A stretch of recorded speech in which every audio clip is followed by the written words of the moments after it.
Hi there everyone, Russ Douglas 222 again. Thanks for watching, and thanks for everyone who came up to me and said hello at the British Shooting Show a weekend ago. Brilliant to meet lots of you.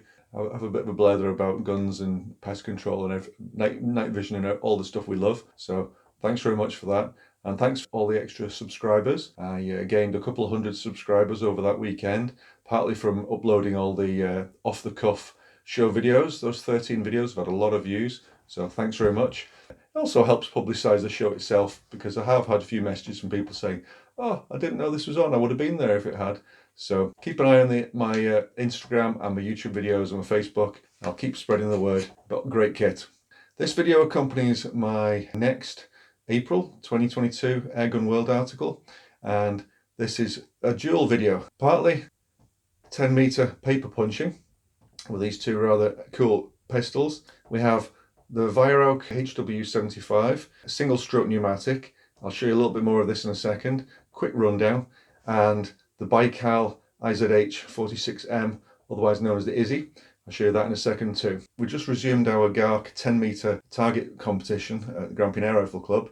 I'll be going tomorrow night, hopefully, to do some more scores.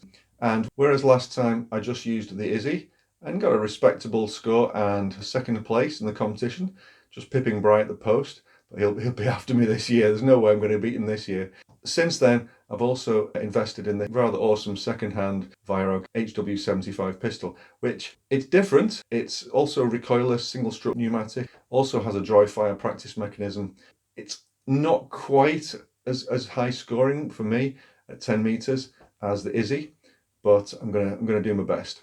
So I'm going to stick some footage in here, a little bit of footage of me paper punching at GARC, and let's give you a quick rundown. For an overall comparison, on the left side of the hammer, at the rear of the cocking hammer, and the cocking hammer, by the way, pull it back, click the safety off. That's dry firing, so quite a light trigger, but not mega light. Via that button on the left side of the hammer, you press that, open the top of the action. At the end of that arc, the air is sucked into the pneumatic cylinder, and then you pop a pellet head first into the open end of the barrel, the breech here, and then keeping your fingers well clear, close the fella, and then in addition to the safety catch, which is ambidextrous and resettable, the pistol's not actually cocked until you thumb back the hammer.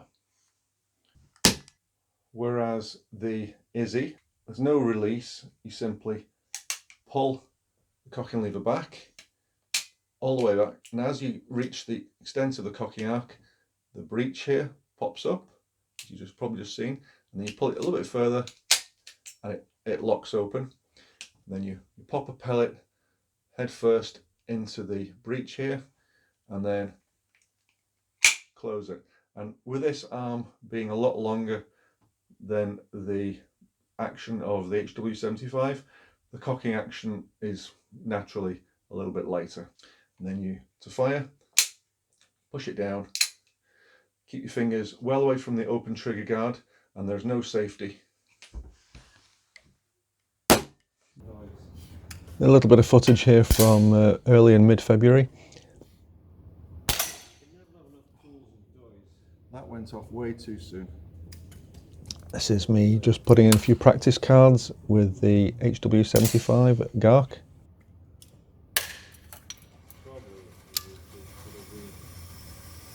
Eeny, meeny, miny, mo. Since submitting this article, I've now decided to use the Izzy for the 10-meter pistol league and the HW75 for the open league, which is actually open to any pistol, including CO2 guns, etc. Spot the boots. Guess who's hoping to go out for some pest control on the way home? Back permitting, of course.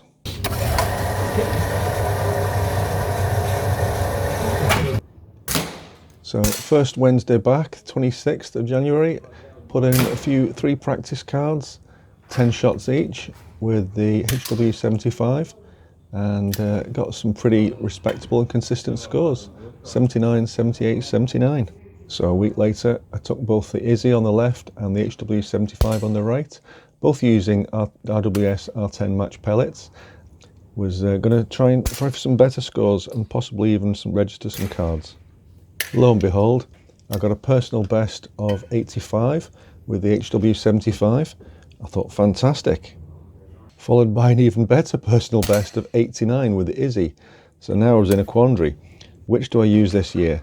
Or do I put cards in for both the official 10-meter pistol league, so-called Borg league, for folk who wear the glasses, use the HW75 for the open league? Either way, I was then very confident, so I put two five-shot cards in, but I'd already passed my best for the evening. My right arm was getting shaky, and I only scored a 74. Oh! Hope I can keep that off for the...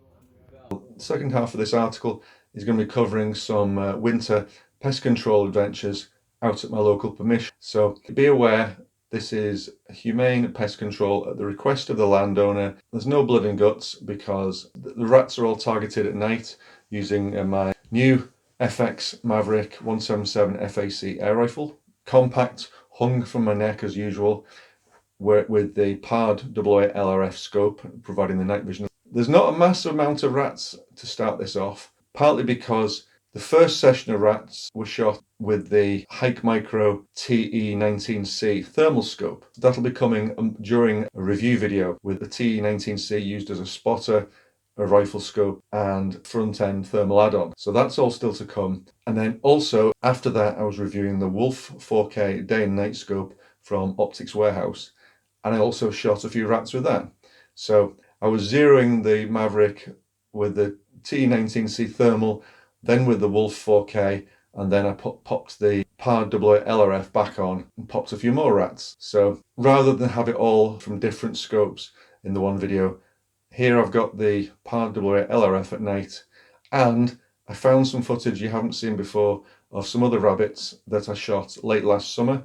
I've included that footage as well, including a rather cool 48-meter headshot on a rabbit. It just rolled over.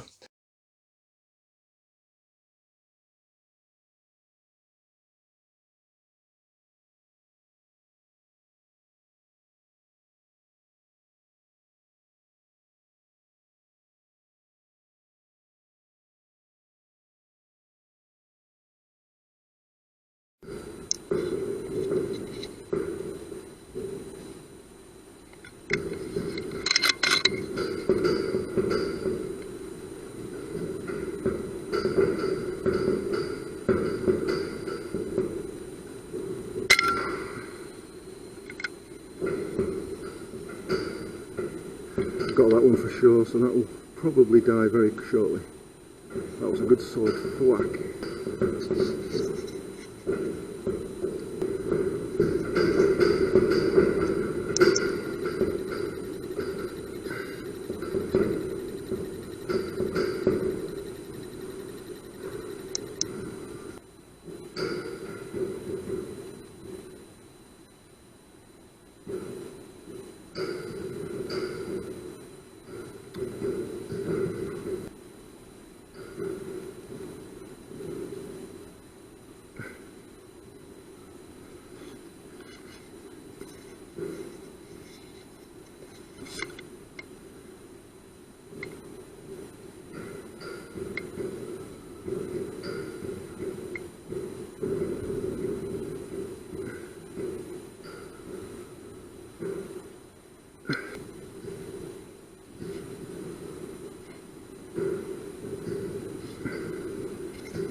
Got it.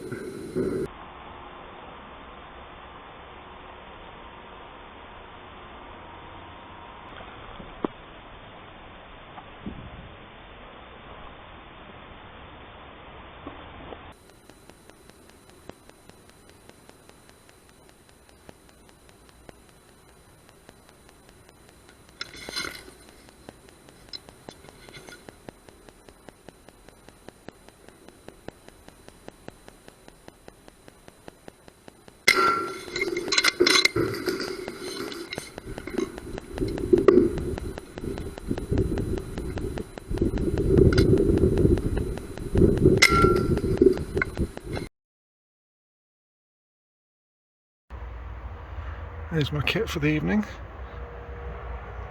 FX Maverick 177 FAC, turned down with the wheel to number 3, which is about 12 foot-pounds, more or less exactly.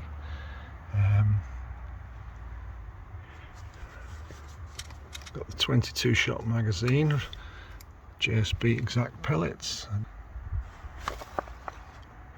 DonnyFL Fat Boy 2.0 moderator, very effective. And tonight, to save batteries on the pod, 008 LRF, I've been using the Ludicrous Lumens Saber Wraith. So we've got a pivotable mount, remote rear LED to let you know when it's on, a stepless power control here with the wheel, that's 2x lens, and it's the 940nm pill I've got in here. And as you'll see from the footage, I've had to turn it right down for like a 30-40 metre long barn, and the rats won't have seen any glow from this at all. And all after a couple of hours of fun target shooting practice and shooting the first 2 cards, not very well I should add, for the 2022 pistol competition at 10 metres, but I'll do better next week.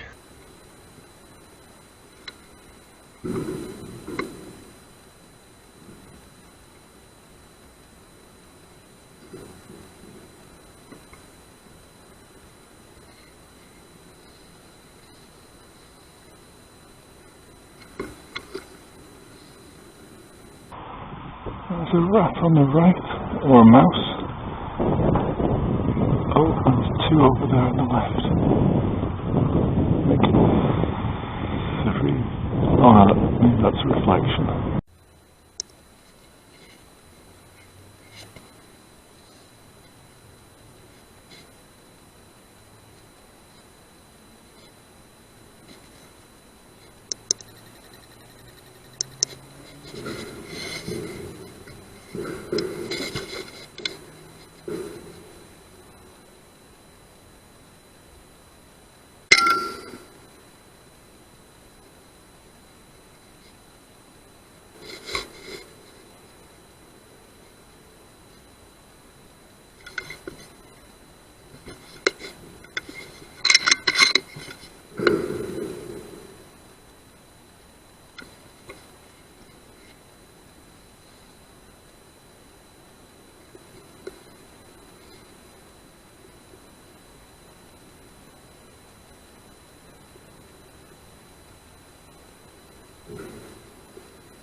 There's a rat there, but I can't see where it's gone.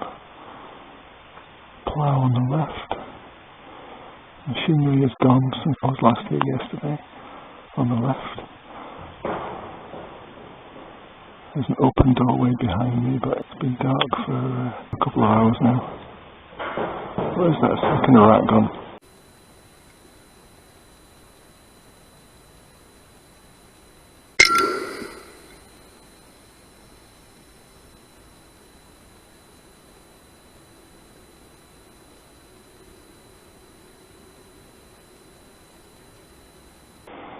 I didn't have the recorder switched on a second ago. I scanned around with the thermal, and there was one sort of on its hind quarters, sniffing the air on the corner of the wall over the centre screen. So I quickly shouldered the Maverick and shot it, and there it lies in the grain. And maybe that's the one that was scuttling around a few minutes ago.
This is just an example of how it would be advantageous if the old PARD 008 LRF had a horizontal LRF splash, laser splash for measurement, because from the foreground at 27 meters to the distant fence at 65 meters, with the lawn having a sort of a curved crown to it, it's very difficult to range find particular spots across the crown of the lawn.